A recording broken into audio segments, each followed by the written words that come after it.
1971 के लोकसभा चुनाव में गरीबी हटाओ के नारे के साथ कांग्रेस को बहुमत मिला और इंदिरा गांधी ने बड़े मार्जिन से अपने प्रतिद्वंद्वी राज नारायण को हराया। विपक्ष ने इंदिरा हटाओ का नारा दिया था, जिसके जवाब में कांग्रेस ने गरीबी हटाओ नारा दिया। आरोप लगा कि इंदिरा गांधी ने चुनाव जीतने के लिए गलत तरीकों का इस्तेमाल किया। उन पर यह भी आरोप लगा कि उन्होंने सरकारी कर्मचारियों को अपने चुनाव प्रचार में लगाया था। आरोप लगे कि इंदिरा गांधी ने सरकारी कर्मचारियों से अपनी रैलियों के तंबू गड़वाए।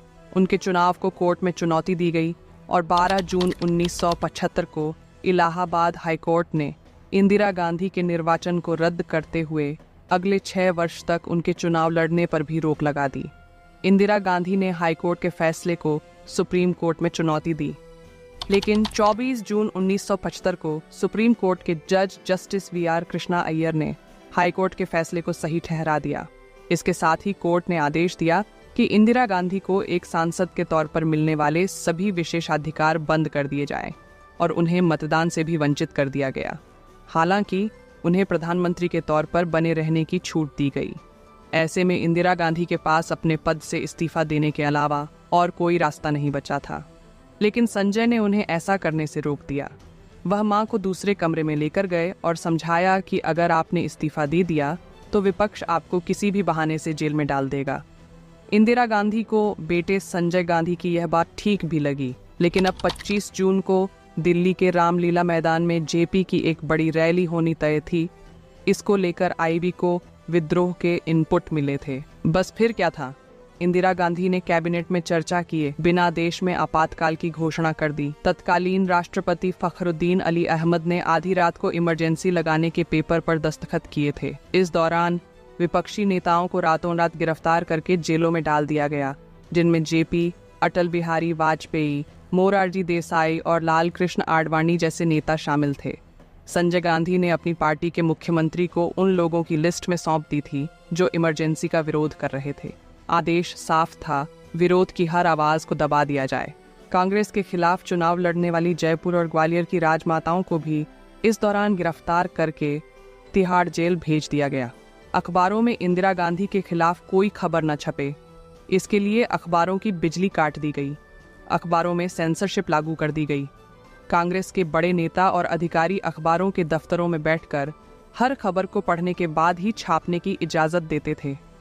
लेकिन 25 जून 1975 यह तारीख भूलने से भी नहीं भुलाई जा सकती है, क्योंकि यह भारतीय लोकतंत्र के इतिहास की सबसे खौफनाक तारीख थी, क्योंकि इस दिन लोकतंत्र की हत्या की गई थी। यह तारीख इतिहास के पन्नों में काले अक्षरों से दर्ज है।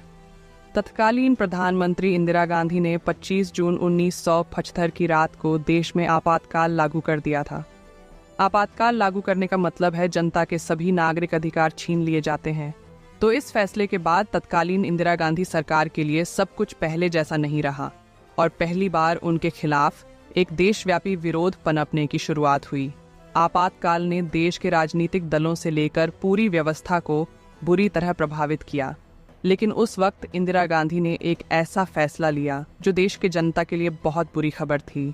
उस समय इंदिरा गांधी के बेटे संजय गांधी ने मुख्यमंत्रियों को आदेश दिया कि वह सख्ती से नसबंदी अभियान को लागू करें। हरियाणा के तत्कालीन मुख्यमंत्री बनारसी दास गुप्ता ने सिर्फ 3 हफ्ते में ही 60,000 लोगों की नसबंदी के ऑपरेशन करवा दिए थे। इसके बाद दूसरे राज्यों पर भी दबाव पड़ा और उन्होंने अधिकारियों को टारगेट दे दिए।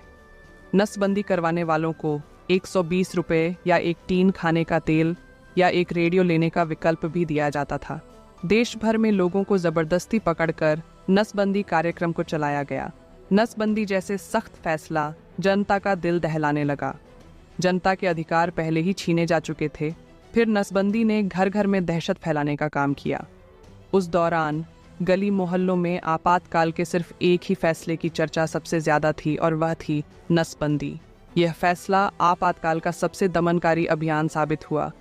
जबरदस्ती नसबंदी कार्यक्रम के बारे में राजीव गांधी से लेकर तमाम अन्य नेताओं ने इंदिरा गांधी को बताया, लेकिन वह नहीं मानी।